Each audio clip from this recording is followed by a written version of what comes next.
Os irmãos se lembram que há 3 semanas atrás nós pregamos sobre os imperativos da vida cristã. Fuja de ser encrenqueiro, foi o primeiro ponto.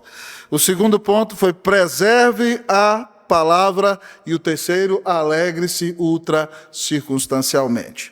Agora nós vamos ler Filipenses capítulo 1, versículo 19. Meu celular já está no modo avião, Deus vai falar comigo no sermão. Filipenses capítulo 2, a partir do versículo 19, assim diz a palavra do Senhor. Espero, porém, no Senhor Jesus mandar-vos Timóteo o mais breve possível, a fim de que eu me sinta animado também, tendo conhecimento da vossa situação. Porque a ninguém tenho de igual sentimento que, sinceramente, cuide dos vossos interesses, pois todos eles buscam o que é seu próprio, não o que é de Cristo Jesus. E conheceis o seu caráter provado, pois serviu o Evangelho junto comigo, como filho ao Pai. Este, com efeito, é quem espero enviar tão logo tenha eu visto a minha situação. Todos comigo, 24. E estou persuadido no Senhor, de que também eu mesmo, brevemente, irei. Oremos ao nosso Deus. Pai, fala poderosamente ao nosso coração. Glorifica o nome de Jesus. Pai, essa cartinha de Filipenses tem sido uma bênção para a vida da nossa igreja nesse semestre. O Senhor tem falado poderosamente, tem feito verdadeiras cirurgias, ó Deus, ó Pai, espirituais no coração do teu rebanho.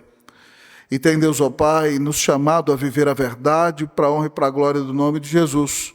E tem enchido a nossa igreja de alegria por meio do Espírito Santo, que fala poderosamente na palavra. E nessa manhã, Deus, nós te pedimos que não seja diferente. Que o Senhor abra os céus e desça, ó grande Deus. E que a tua presença seja perceptível aqui, enquanto ouvimos essa breve mensagem das tuas Escrituras. Deus, que o Senhor dê a nós, como pastores, presbíteros, líderes desta igreja, características de uma vida de fidelidade, como víamos na vida de Paulo e Timóteo. Mas que o Senhor faça de cada membro desta igreja um cristão fiel, que abençoe este mundo e faz toda a diferença neste tempo tão difícil. Clamamos a tua bênção, Deus, sobre nós. Fala conosco, Pai, nós oramos em nome de Jesus. Amém. A igreja pode sentar-se.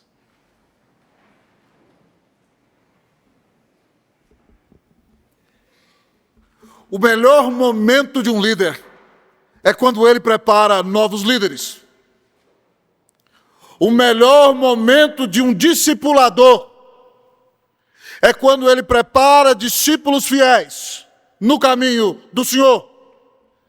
E como temos visto nesta carta, o apóstolo Paulo está preso em Roma. Ele acredita que vai ser solto, mas existe a possibilidade de que ele seja assassinado. Nós sabemos que ele não foi assassinado nessa primeira prisão por causa do tempo. Ele foi liberto, pregou em muitos lugares, depois foi preso novamente e aí sim foi assassinado. Mas ele não sabia ainda. Ele pensava que poderia morrer por Cristo Jesus nessa primeira prisão. E uma das coisas que acalmava o seu coração como líder é que, se Paulo viesse a partir, a igreja de Cristo Jesus não ficaria desamparada, porque ele tinha deixado pastores fiéis, preparados para pastorear a igreja de Jesus.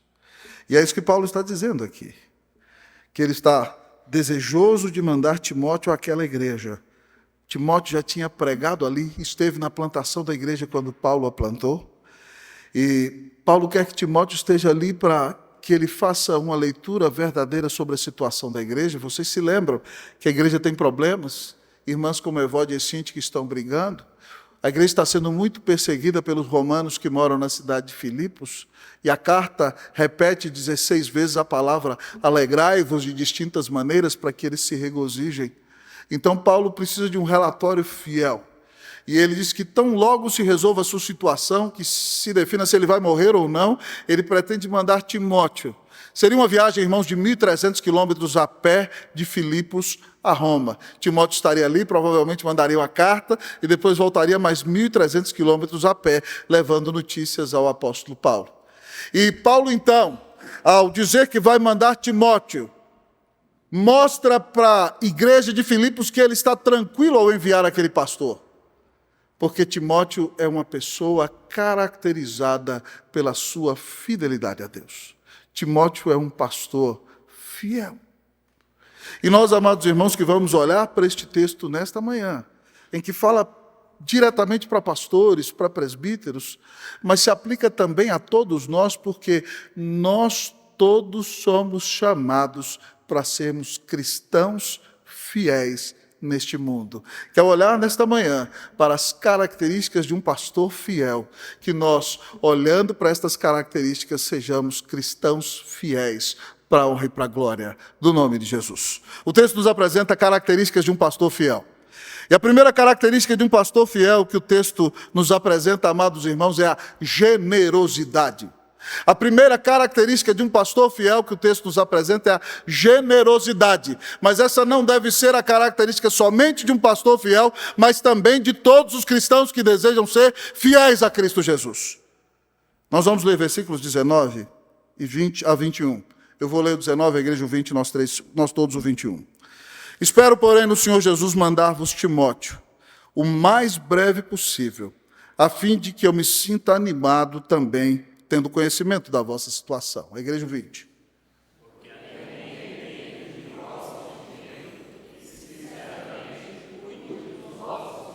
Todos, pois todos eles buscam o que é seu próprio, não o que é de Cristo Jesus.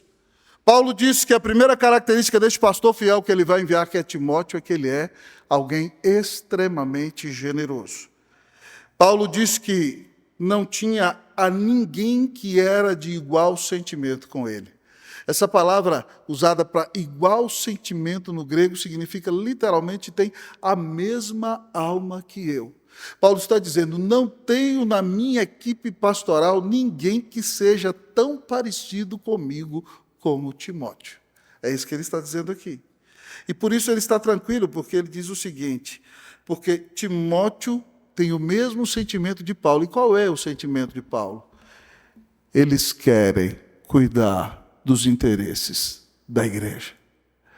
Eles não estão preocupados, amados irmãos, em tirar vantagem. Eles não estão preocupados em construir um nome para si. Eles não estão preocupados em exercer poder e domínio sobre os crentes, mas eles atuam no ministério para ser bênção na vida da igreja de Deus. Paulo diz, irmãos, eu estou mandando para vocês o pastor Timóteo, que tem o mesmo sentimento, a mesma alma que eu, e ele busca os interesses de vocês. E aí ele fala aqui o seguinte, ele é diferente dos outros que buscam o seu próprio interesse, não o que é de Cristo Jesus. Talvez você me diga, pastor, Paulo está sendo radical demais aqui. Então ninguém mais prestava na equipe pastoral? Nem Tito, nem Lucas, nem Silas, nem Aristarco. Paulo não está falando desses homens de Deus, irmãos, porque lá em 2 Timóteo ele testifica da fidelidade deles e mostra que mesmo estando na segunda prisão, ele os envia para pregar em muitas partes. Mas Paulo está comparando Timóteo com aqueles pregadores que estão lá em Roma, zombando de Paulo. Você está preso, não pode pregar. Lembra que eles estão zombando de Paulo? Eles querem mostrar que são melhores do que Paulo, mas Paulo já disse a nós, lá no capítulo 1, que ele não se preocupa com isso, porque mesmo estando preso, ele está pregando para os guardas pretorianos que estão acorrentados a ele, e agora o evangelho já entrou na casa do próprio imperador, através da pregação do apóstolo Paulo.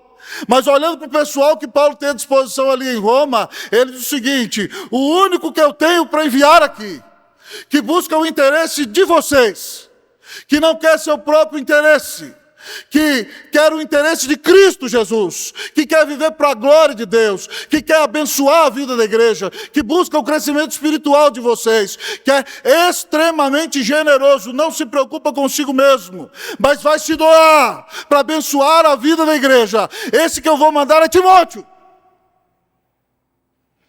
E o que Paulo diz aqui, irmãos, é uma grande realidade. Sabem por quê?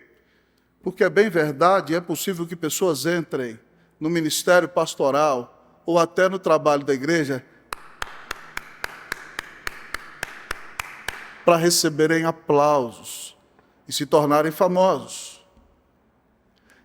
É possível que pessoas entrem para o ministério pastoral para exercer poder e tirania e dominarem poderosamente sobre a vida de outros. É possível, infelizmente é bem possível, que pessoas entrem para o ministério pastoral para auferir lucros indignos e explorarem as pessoas. E Paulo está dizendo que um pastor fiel que deve estar à frente da igreja de Cristo Jesus tem que ser alguém que é extremamente generoso, que está disposto a doar a sua própria vida, se necessário for, pela pregação do Evangelho, pela pregação da palavra e pelo trabalho na igreja de Deus. E Paulo então manda Timóteo com tranquilidade, porque o objetivo de Timóteo não é ficar rico, não é dominar poderosamente o rebanho, nem ficar famoso. Timóteo não está preocupado com o seu próprio nome. Timóteo não está preocupado com o seu próprio ministério. Timóteo está preocupado com a glória de Cristo e o próprio bem da igreja. E a prova é que ele já vem servindo a Paulo há 10 anos como coadjuvante. E você nunca o vê buscando exaltação pessoal em nenhum desses 10 anos. Primeira característica de um pastor fiel, que também deve ter um crente fiel em sua vida, é essa generosidade, essa disposição de entregar a própria vida, se necessário for, por amor de Cristo Jesus e pelo bem da igreja do Senhor Jesus. Com quem Timóteo aprendeu isso, irmãos? Com o próprio Paulo. Vocês se lembram que alguns anos antes de escrever essa carta, 5 anos antes, quando ele está indo para Jerusalém, estão dizendo para ele: Paulo, não vá, você vai ser preso lá. Mas Paulo diz, amados irmãos, em Atos 20 e 24, em nada considero a vida preciosa para mim mesmo, contanto que complete a minha carreira e o ministério que recebi do Senhor Jesus, para dar testemunho do Evangelho, da graça de Deus. Timóteo aprendeu com Paulo, seu pastor, que estava disposto a renunciar tudo para pregar o Evangelho, para ganhar almas e para abençoar a igreja de Cristo Jesus. Mas com quem Paulo e Timóteo aprenderam? Eles aprenderam com aquele que pregou um sermão lá em Marcos 8,34, diz: se alguém quer vir após mim, negue-se a si mesmo, tome a sua cruz e siga-me. Jesus está dizendo que se nós queremos ser discípulos, irmãos, nós temos que renunciarmos a nós mesmos, temos que estar dispostos a sofrer, se necessário for, independentemente da circunstância que enfrentemos na nossa vida, nós temos que seguir os passos do Senhor Jesus e temos que imitá-lo, seja qual for a situação da nossa vida. Jesus entregou a sua vida por amor de nós. Que bênção maravilhosa, irmãos, é que nós possamos dar a nossa vida por causa do Senhor, por causa da obra do Senhor e também por causa dos nossos irmãos. Primeira característica de um pastor fiel, que você, que é um cristão fiel, deve ter, é generosidade.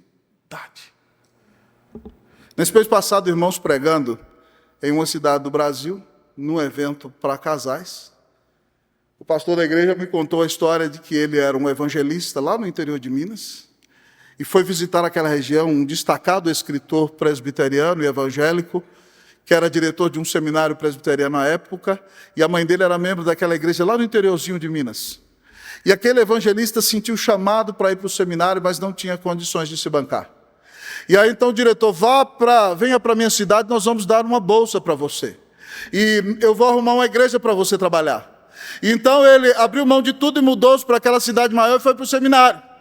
E ele achou que a bolsa era quem estava dando a bolsa, era o seminário, e ele foi contratado por uma igreja. E qual não foi a surpresa dele quando ele foi convidado para trabalhar numa outra igreja 3 anos depois, que o presbítero da igreja disse: quem pagou o seu seminário todos esses anos que você estava aqui foi o reverendo fulano de tal. Ele disse que já admirava aquele homem pela grandeza da sua teologia, mas o admirou mais ainda pela sua demonstração prática de amor. Para preparar um pastor, meteu a mão no próprio bolso. É um sustento caro pagar o seminário para alguém, para abençoar alguém que estava na obra do Senhor. Eu quero perguntar para você, irmão, quão generoso você é? Você está disposto a abençoar a vida de outros? Faz quanto tempo que você não pega parte do seu salário e dá uma boa oferta para um missionário? Faz quanto tempo que você não pega parte do seu salário e abençoa alguém que é necessitado? Mas você fala: reverendo, eu já dou o dízimo. Todos nós temos que dar o dízimo, irmão, obrigação de todos nós. Mas a Bíblia diz que além de dízimo, nós podemos dar ofertas. Faz quanto tempo que você não abençoa a vida de alguém? Será que o dinheiro é o seu Deus? Faz quanto tempo que você não abre mão do seu tempo para pregar, pegar o telefone e orar pela vida de alguém? Faz quanto tempo que você não para de olhar para o seu próprio umbigo, e não vai visitar alguém e abençoar a vida de alguém? Irmãos, muitas vezes nós ficamos na igreja só desejando: fulano não fez isso por mim, cicrano não fez isso por mim, mengano não fez isso por mim. Enquanto o Senhor Jesus disse que mais bem-aventurado é dar do que receber.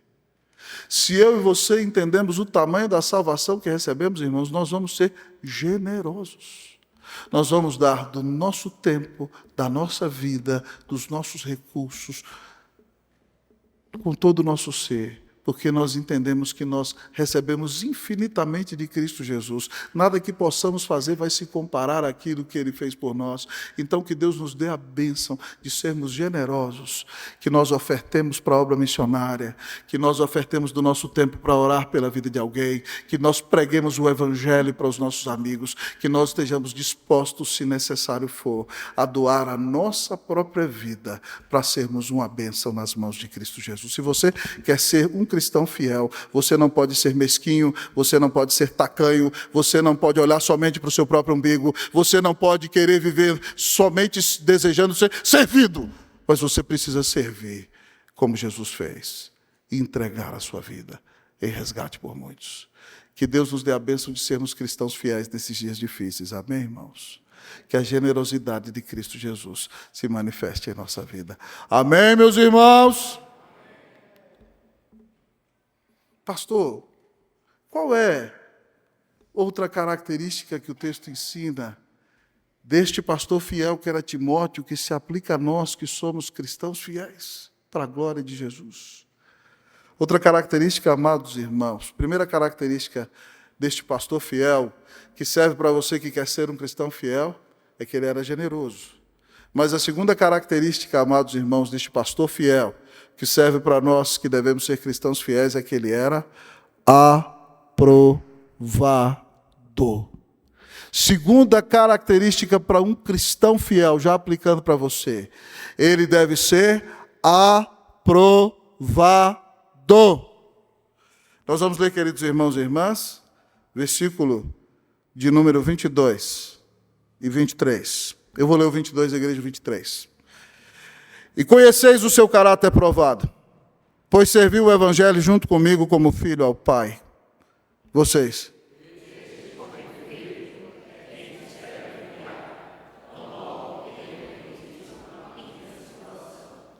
Paulo está dizendo à igreja de Filipos que eles conhecem o caráter de Timóteo, que já foi provado. Timóteo participou da plantação daquela igreja junto com Paulo. E Paulo diz aqui, amados irmãos, ele serviu o Evangelho junto comigo como filho ao Pai.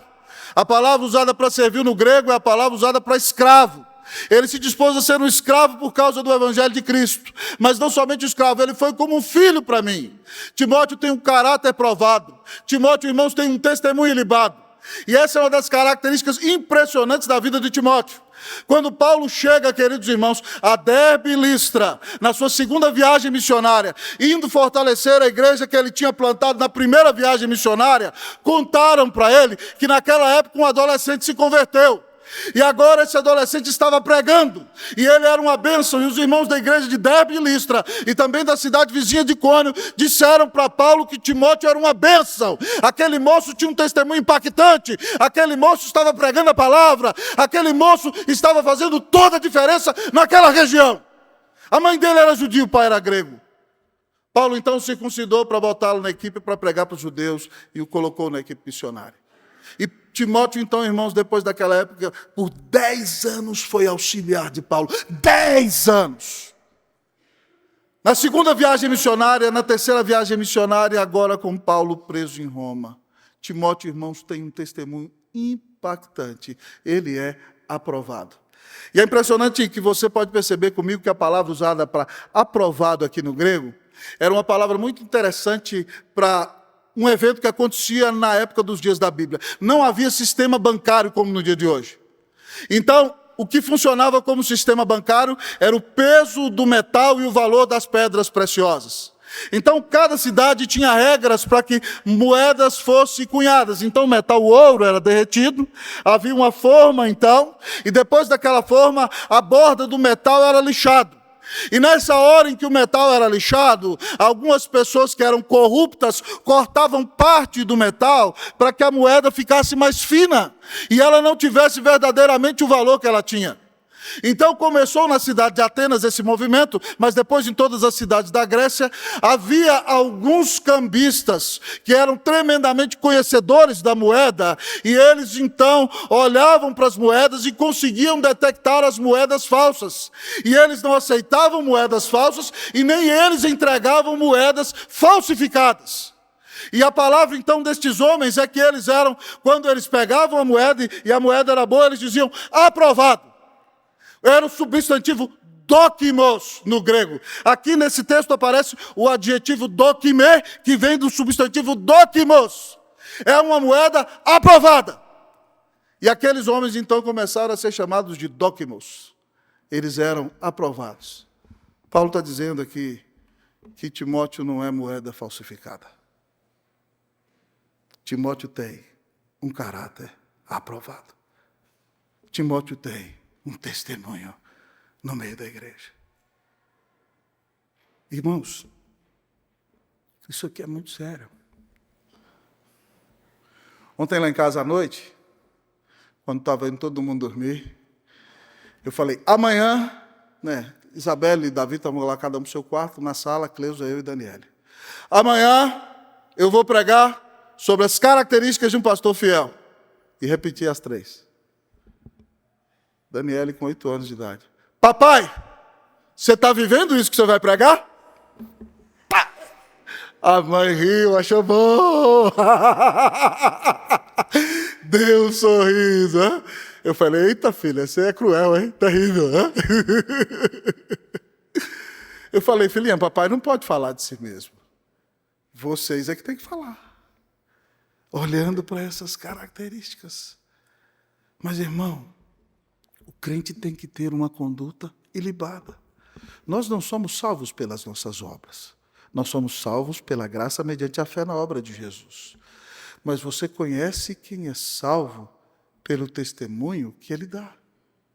As pessoas podem dizer de você que você é aprovado, que você não é uma moeda falsificada, que você tem um caráter ilibado. É muito forte isso daqui, irmãos. E ao pensar ontem na pergunta da Daniela, eu fui meditar sobre o que o Senhor Jesus falou lá no final de Mateus 7. Ele diz assim, nem todo aquele que me diz Senhor, Senhor, entrará no reino dos céus. E ele conta para nós que no último dia, alguns vão chegar dizendo para ele, Senhor, em teu nome nós não profetizamos, em teu nome nós não pregamos, profetizar é pregar, irmãos. Outros vão dizer, Senhor, em teu nome nós não fizemos milagres, é ser instrumento de Deus para curar pessoas. Outros dirão, em teu nome nós não expulsamos demônios. E Jesus diz que vai falar para eles assim: apartai-vos de mim, malditos todos vós, os que praticais iniquidade. Esse texto me deixa assustado. Vai ter pastor no inferno. Vai ter pregador no inferno.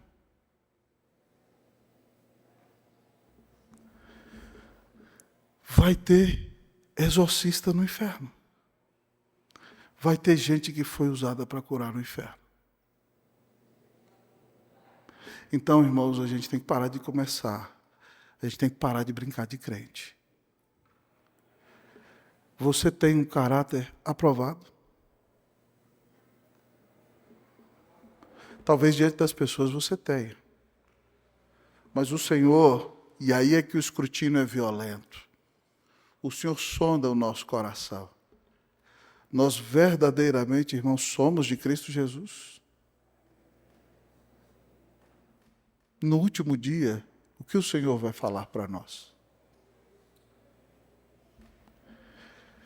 Existe algum pecado do qual você deva se arrepender nessa manhã?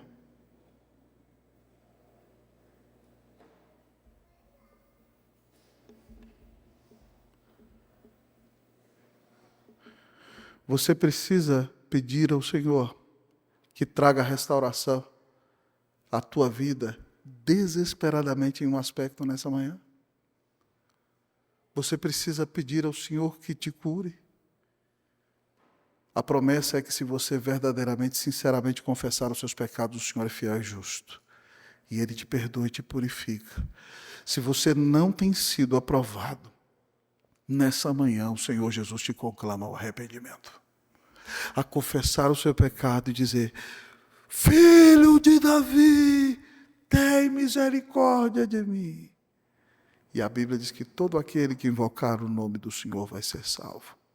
Que nessa manhã Deus perdoe os teus pecados, meu irmão, em nome de Jesus. Que nessa manhã Deus traga arrependimento sincero ao seu coração. Amém, meu irmão? Que nessa manhã o Senhor transforme a sua vida em nome de Jesus. Amém, meu irmão? Que nessa manhã o Senhor traga quebrantamento para você. Que nessa manhã você saia daqui para viver como alguém que é aprovado. Não somente diante dos olhos dos homens, mas diante da face de Deus. Para a honra e para a glória do nome de Jesus. Quais são as características de um cristão fiel? Em primeiro lugar, ele é? Ele é? Em segundo lugar, ele é? Você está aprovado em Cristo Jesus?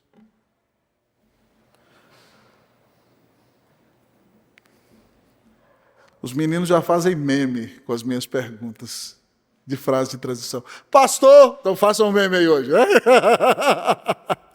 Pastor, qual é a última característica de um pastor fiel ou de um cristão fiel?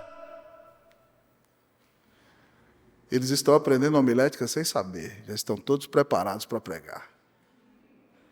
Características de um cristão fiel. Qual a terceira característica de um pastor e de um cristão fiel? Essa pessoa, irmãos, é uma pessoa amorosa. E agora Paulo não vai falar de Timóteo, ele vai falar dele mesmo.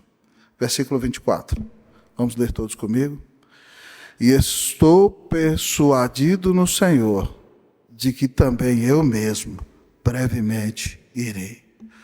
Paulo, irmãos, tem um relacionamento de muito amor com a igreja de Filipos. Vocês sabem que no ministério de Paulo há igrejas e igrejas. A igreja de Corinto é uma pedra no sapato de Paulo. Ele foi lá, plantou a igreja, pastoreou, era uma igreja rica e eles não pagavam o salário de Paulo. A igreja de Filipos, que era composta de irmãos pobres, mandava o salário de Paulo enquanto ele estava plantando a igreja de Filipos. Tamanha dureza do coração dos crentes de Corinto. Eles questionam Paulo, eles reclamam de Paulo, qualquer um prega melhor do que Paulo para eles. Paulo, irmãos, tem que beirar a loucura e defender sua autoridade apostólica na segunda carta aos Coríntios. Tem que contar para eles que foi arrebatado até o terceiro céu e viu coisas inefáveis, para que eles entendam que quem plantou aquela igreja foi um apóstolo. Mas com a igreja de Filipos é diferente. A igreja de Filipos amou o seu pastor desde o primeiro momento. Desde o dia em que Lídia, a primeira convertida, veio a Cristo, ela disse: vocês não vão se hospedar em outro lugar na cidade, mas vão ficar na minha casa. Lídia era próspera, rica, vendedora de púrpura. A casa dela tinha muitos quartos e ela hospedou Paulo, Silas, Timóteo e Lucas, toda a equipe missionária. Naquela cidade, vocês se lembram que Paulo expulsou o demônio daquela menina, foi açoitado juntamente com Silas, cantou à noite, a prisão tremeu, o carcereiro ia se matar. Paulo diz: não te faças nenhum mal, todos aqui estamos. E o homem entra temendo: o que posso fazer para ser salvo? E Paulo diz: crê no Senhor Jesus e será salvo tu e tua casa. E naquela hora o homem foi convertido a Cristo, lavou os vergões de Paulo, toda a sua família foram batizados na casa do carcereiro. Ele fez um banquete para Paulo no meio da madrugada. Aquela igreja nasceu cheia de amor por aquele pastor. Paulo ama muito aquela igreja. E aquela igreja está sofrendo demais por saber que o seu pastor está preso em Roma.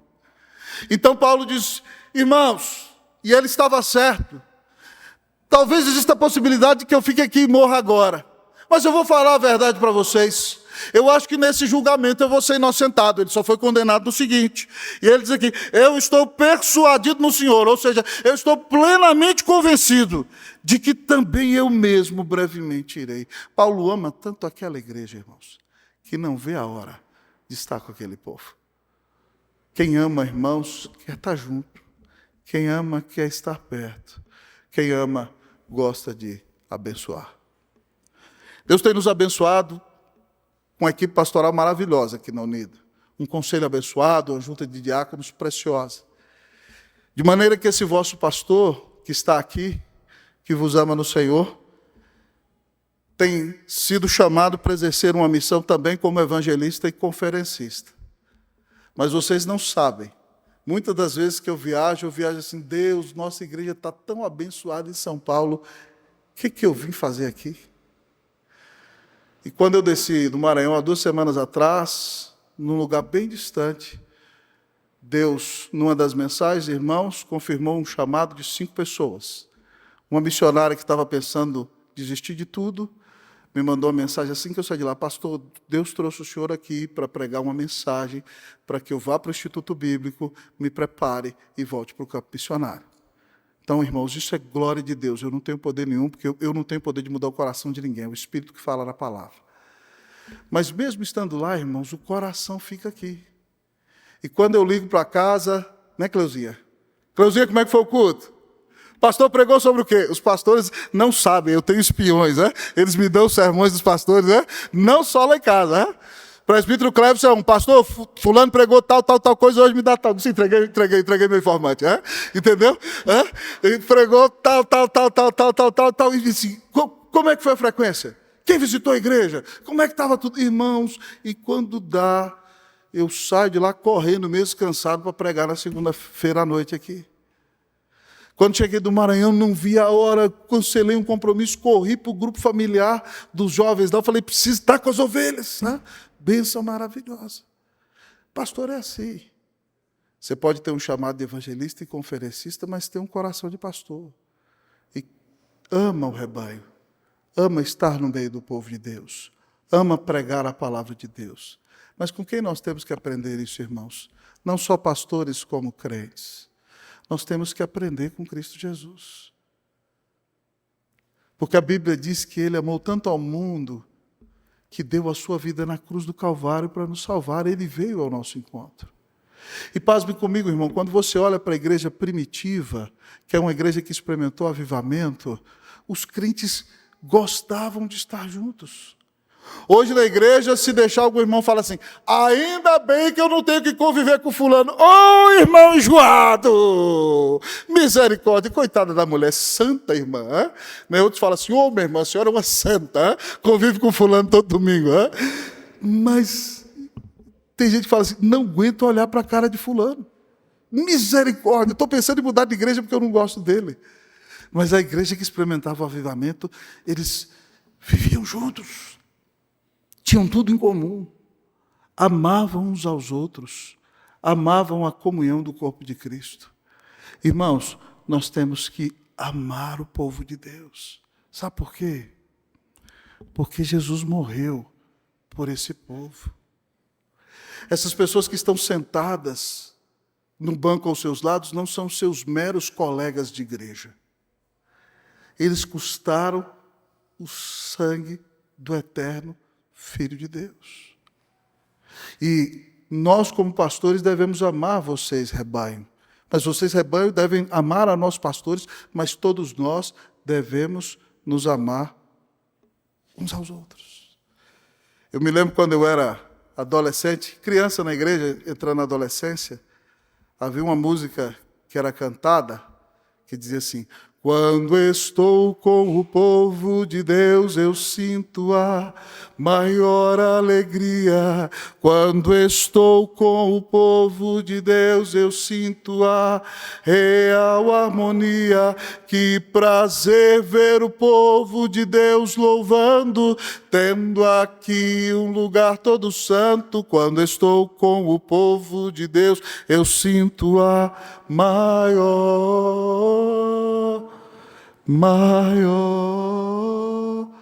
das alegrias. Que bênção. Irmãos, Cristo morreu pelas ovelhas. Nós precisamos ser, irmãos, uma igreja cheia do amor de Deus. O nosso amor tem que ser tão sincero e impactante que as pessoas que vierem aqui digam: é nesse lugar que eu quero estar. O amor tem que ser tão verdade aqui que as pessoas digam: achei a minha família. Eu estava perdido, agora fui achado. É assim que deve ser no nosso meio. E para isso, irmão, você tem que ser alguém disposto para ser uma bênção na vida daqueles que chegam, na vida do povo de Deus, na vida do rebanho do Senhor. Nós, pastores, temos que ser amorosos, mas todos os cristãos têm que ser amorosos para a honra e para a glória do nome de Jesus. Ao olhar para esse texto, eu apliquei para nós pastores porque o texto fala para os pastores, mas não podia deixar de aplicar para vocês cristãos. Eu quero perguntar para você: se o Senhor Jesus fosse dar uma avaliação sua como Paulo deu de Timóteo, ele diria que você é um cristão fiel? A generosidade é uma marca da sua vida cristã? O caráter aprovado e libado diante de Deus, diante dos homens, impacta este mundo, porque Cristo transformou a sua vida. Você é uma pessoa cheia do amor de Deus. Pastor, se nós não conseguimos e temos falhado nisso, com quem temos que aprender? Olhemos para o Senhor que foi generoso e entregou sua vida na cruz para nos salvar. Olhemos para o Senhor que não teve pecado algum e se consagrou em santidade para nos salvar na cruz do Calvário. Olhemos para o Senhor que por amor se entregou a si mesmo para nos reconciliar consigo, para nos reconciliar com Deus, pagou o preço da nossa dívida na cruz. E se você que está aqui nessa manhã se arrepender dos seus pecados e crer que Jesus Cristo é o Filho de Deus, você será salvo, você terá paz com Deus, você terá vida eterna, você será reconciliado com o Pai, você se tornará filho de Deus e terá um lugar garantido nos céus. Irmãos, que nessa geração corrupta, que nesse mundo perdido, desesperado, que Deus faça de nós cristãos fiéis, em nome de Jesus, generosos, aprovados e amorosos. Que Deus nos abençoe, em nome de Jesus. Amém.